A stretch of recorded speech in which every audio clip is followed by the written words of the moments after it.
Jambo ndugu zanguni. How are you doing, my dear friends? This is Job Umbati.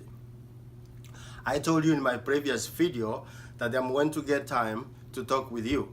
So if you have 5 minutes, I would like you to listen to me so I can tell you my suggestions of what I think we can do for the youth of Kenya to create jobs for themselves.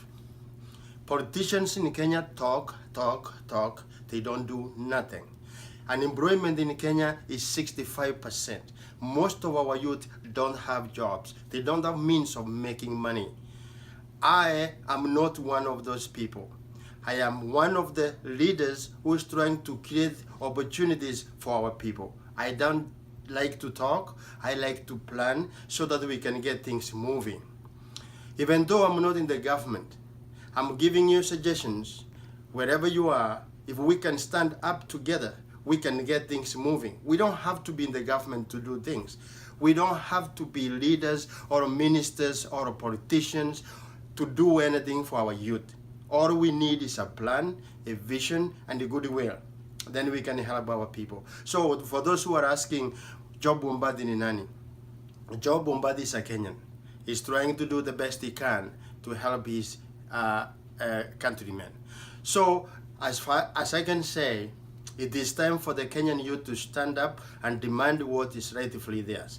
It is time for the Kenyan youth to stand up and ask for their rights. We have been told several times that we are the leaders of tomorrow.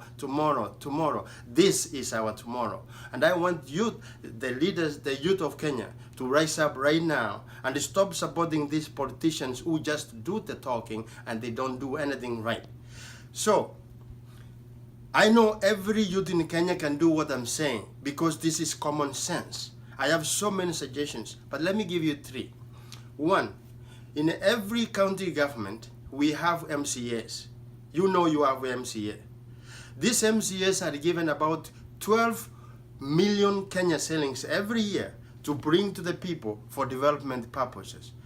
This money does not come to the county. They don't come to the local ward. The MCAs take this money, they buy big cars. That's why you see them having so many cars. They buy many houses, they buy plots. They do all the things they do with your money. I want you to do this. In your own word, all the youth, I want you to call your MCA. Mwambie kaa chini hapa. We want you to do this. The money you bring from the county, the 12 million Kenya shillings you are given every year, we want you to give this money to the youth. Tuseme, wale vijana wako na mapikipiki. If you are given 2 million Kenya shillings, munaweza chukua hizo pesa, mnunue pikipiki zingine 10. That makes 20 pikipikis and that will support more than 40 people. Wale wasichana wako nyumbani wamemaliza shule, wengine labda wako na watoto na hawana hata pesa ya kununua sabuni ya kusaidia watoto wao. Wale wasichana wamesaulika, wako nyumbani na wamemaliza shule. Now they deserve to get jobs. If this MCA can think, aenda let those money from the county, badala ya kununua gari, alete hizo pesa, achukue kama ni milioni 4, apatia wasichana kama loan. Aseme nimewapatia 4 million, enda muanze business kidogo, muuse nyanya, muweke saloon mahali, muuse nguo. These girls will get money to take care for themselves and their children. They will have income. Badala ya kukaa nyumbani wanahangaika. Na pesa iko kwa county, au ma MCA wanachukua kila mwaka wananunua magari zao. Na hizo pesa ni za wananchi. So, wananchi wangu, my dear friends, call your MCA, sit him down, tell him to bring the money from the county and give this money to the youth so that the youth can create job opportunities for themselves. Hiyo ni kitu ya kwanza. The second thing is the same. Wabunge, our own President Uhuru Kenyatta said, MPs get above 100 million Kenya shillings every year. Imagine that. They get about 100 million shillings every year. Wabunge. Hawa wabunge wakileta hizo pesa pia. If they can bring those money and they start a polytechnic in our own constituency, Unaona mbunge mwingine ananunua nyumba ama anajenga shule kidogo ya milioni 1-2, anasema mimi nimejenga shule na ni ametumia milioni 1 ama 2. Na bado ako na 10 million every month anapewa ya kukuja kusaidia wananchi. Angalia wabunge 100 million every year wako nazo. If they can bring those money and build a school, if they can bring the money, mostly walete hizo pesa waweke stima kila market, every small market iwe na stima, so that people don't close their stores. Unaenda kwa duka, unakuta duka zimefungwa saa moja zimefungwa, kila mahali watu wameenda nyumbani because there's no electricity. Kama wanaweza weka stima kwa hii maduka zetu kila mahali, watu watafanya biashara paka usiku, watu watakata nywele paka jioni, watu wataweka maziwa wauze, wataweza weka soda wauze. If they can put electricity in these local markets, if they can bring electricity to our people, wawache kupiga mdomo eti tumepatia 2,000 people electricity. I want to see people having electricity. Sio kusikia mdomo. I want to see electricity in the very local place, kwa kila nyumba ndio nijue kuna stima. Wakiweka hizo stima, people will do business longer. Watu watafanya welding. Vijana watatengeneza pikipiki sao. Vijana wataweka kinyozi. They will do business kutumia hiyo electricity, and they will create jobs for themselves. The third suggestion I'm giving you is this.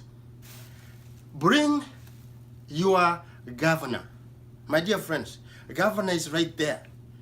Wanajifanya kama small gods. Those governors are supposed to be leaders.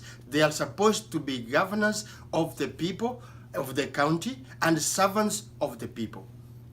If these governors cannot organize, let's say some places like in Kisii or in Western Kenya where there's a lot of rain, if they can organize so that our farmers can produce more of what they have, they produce maize, they produce vegetables, watoe ng'ombe ziko na maziwa na kuku. Hii chakula inatolewa pande hii yetu, let's say Western Kenya, inaenda Mombasa kuuzwa huko. If watu wale wako Kisii, if the governor can bring a small factory ya kumanufacture chips kutoka matoke ile wa Kisii wanalima bananas, if they can produce those bananas, they will be able to sell them throughout the country to other areas where there's nothing. Na wale watu wako na ng'ombe kwa mfano huko Masaini, if they can be helped, they be given enough medicine for their livestock, ili ng'ombe zao zisikufe ovyo ovyo, and then they look for a market ya kuuza nyama throughout the country. Nyama itapatikana everywhere na nyama itakuwa cheap, na wale wako na ng'ombe watakuwa na pesa. We need leaders who can think about how to lift the living standard of their people. My dear friends, those are the 3 suggestions I've given you. And I think they make sense because they can be applicable anywhere in the country. All we need now ni kuacha mchezo ya kudanganya na wanasiasa. It is to call the MCA, sit down with him and tell him this is what we want. You don't ask him what he's going to do for you. Tell him this is what we want. We know you have the money. This is the money of the people. Bring the money here and help our people. Mbunge awache kupita tu na gari parapara na kuenda akikuja na salimia dakika 5 anapotea. You need to call him, tell him you have 100 million, bring this money to the local people. And the governor has to do better. We have good governors in Kenya. We have like 10 or 12 of them who are good. But the majority of them, they are just corrupt. They are stealing money from the people. They just want to enrich themselves. If they can think better, if they can enrich the counties which they lead, our farmers, our youth will get job opportunities and they will create income for themselves. And once our people have money in their pockets, then that means we create a good economy for our country, and therefore we eliminate criminology. Criminals will not be on the street because they are busy making money. We want to lift the living standard of our people. We want to help our youth find jobs to do. We want to keep our country moving.